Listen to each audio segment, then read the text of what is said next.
আসসালামু আলাইকুম রহমতুল্লাহ। প্রিয় দর্শক, যারা স্বপ্ন করে পাগল হয়ে যায় তাদের সম্পর্কে কিছু কথা বলতে চাইছিলাম।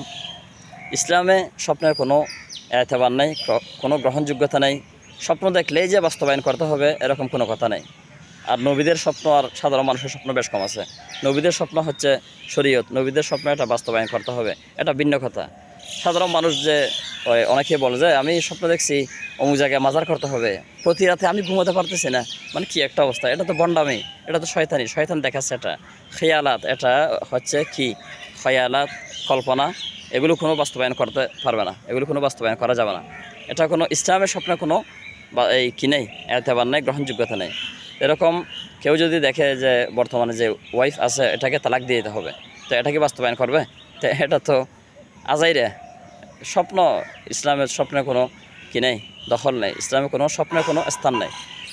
সুতরাং স্বপ্ন দেখে যে বাস্তবায়ন করা, আমি এরকম দেখছি মহা বিপদ হবে, এরকম বড় কিছু হয়ে যাবে, এগুলো বলা ঠিক না, এগুলো বিশ্বাস করাও ঠিক না।